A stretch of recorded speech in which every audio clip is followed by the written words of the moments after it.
Assalomu alaykum. Meni ko'rib turgan barchaga.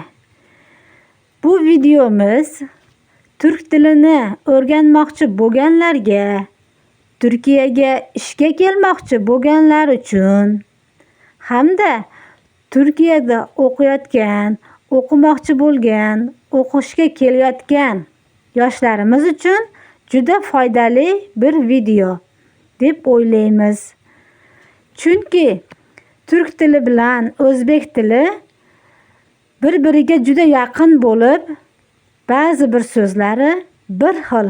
Ham turk tilida, ham o'zbek tilida bir xil bo'lgan so'zlar juda ko'p. Bugun biz sizlar bilan ana shu bir xil bo'lgan so'zlarni o'rganamiz.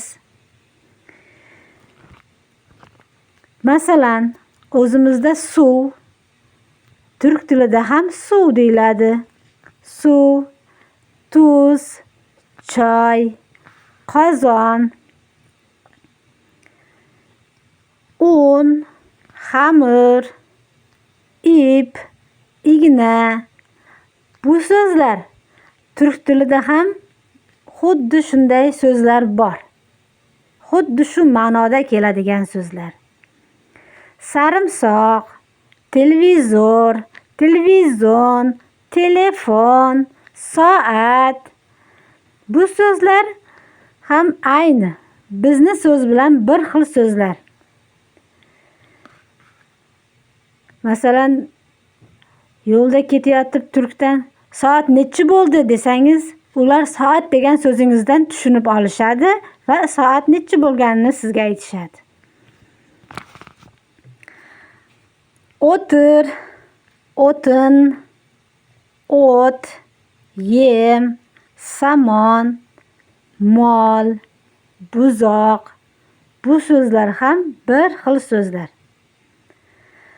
Masalan, tualet qayerda deb so'ramoqchi bo'lsangiz, tualet qayerda? Tualet degan so'zingizdan ular sizni tualetga ehtiyojingiz borligini birdan tushunib olishadi. Chunki turk tilida ham tualet, lobe degan so'zlar bor. Masalan, bizda tualet, hojatxona 2 dona qo'llanma so'zi bor.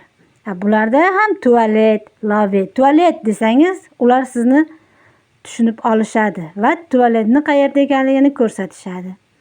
Banyo. Bular bir xil so'zlar. Xo'sh. Qoshiq, pichoq, gazeta, sut, suzma.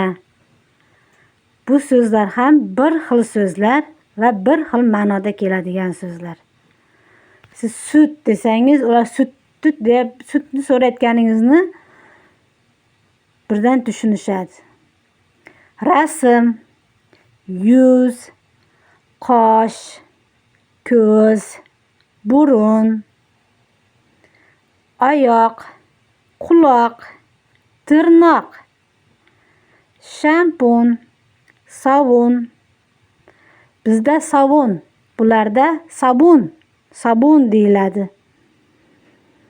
Agar diqqat bilan ularni gapirayotganida qarab, kuzatib tursangiz, siz turk tilini qiynalmasdan, qulaylikcha o'rganib olasiz. Hozir aytib o'tgan so'zlarimiz turk tilida, o'zbek tilida bir xil bo'lgan so'zlar, bir xil ma'nodagi so'zlar, ya'ni. Masalan, ba'zi bir so'zlari bizning so'zlar bilan bir xil so'zlari bor, ammo ma'nosi boshqa. Masalan, qatiq. Bularda ayronni qatiq deyishadi.